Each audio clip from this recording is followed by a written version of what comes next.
हमके समझ में नहीं आवत, खोल के बोलो। उए समय तेल नइखे पेरा तो उ खेल करता, एकरो बारे में कुछ कह। ला सुने दादा, ए आशीष, ए विशाल, ए विषय, अरे छोटुआ आई देख क्या होता। भोरे उठे चक्की चलावे, जाई बुनाही गेहूं पिसावे, तेरे सरसों तेल मायरे हम ना जाई चक्की चलिया, तोरे लागी तेल मायरे।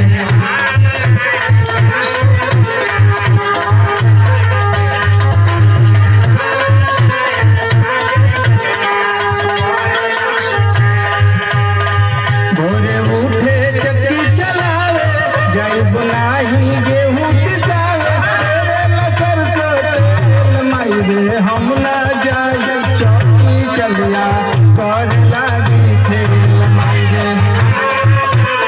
ताली से स्वागत करते रहिए, ताली से स्वागत करो,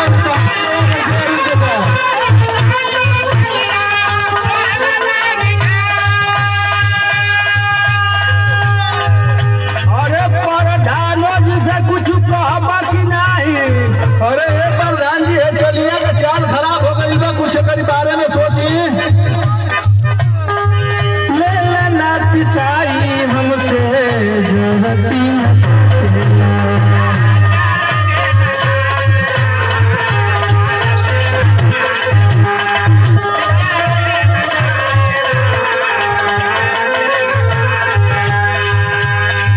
पीस नहीं गेहूं धके दहिए में सकेला।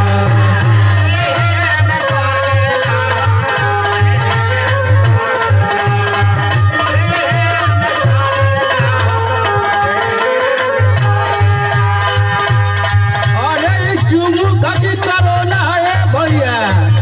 ले लेना पिसाई हमसे जरती न काटेला, पीस नहीं गेहूं धके दहिए में सटेला। कोहिला की देखी तोहके माथा भइल फेल मायरे हम ना जाई चौकी चलिया, तोरे लागी फेल मायरे।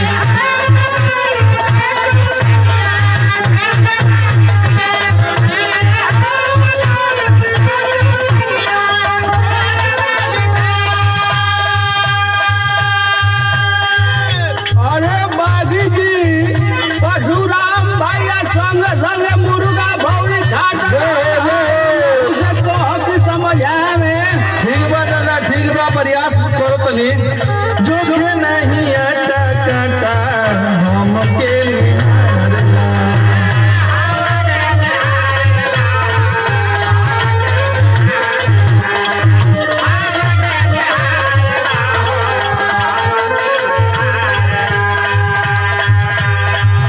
भिजला दुपट्टा हमार गाल सुहराला।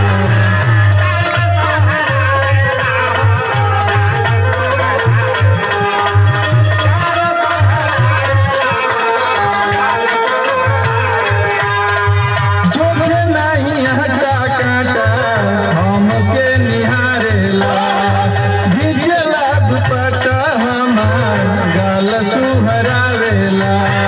कोरा में दबा के हमार बुद्धि गइल फेल मायरे हम ना जाई चौकी चलिया, तोरे लागी खेल मायरे।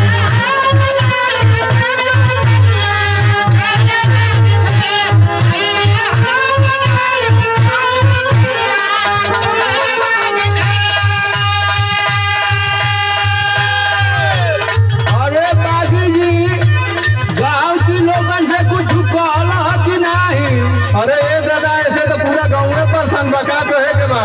का करब बहुत परेशान बनी। बबलू बागी राज वाली बतिया बतावेला।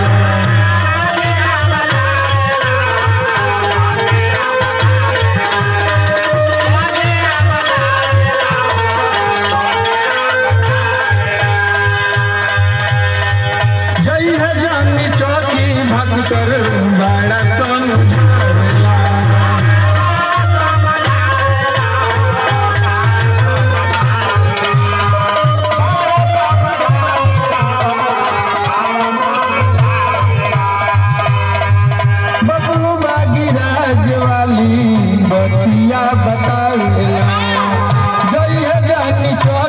भास्कर बड़ा समझावेला अमिता दीवानवा करहियो के जेल मेरे हम ना जाइब चौकी चलिया बाज लागी खेल मेरे।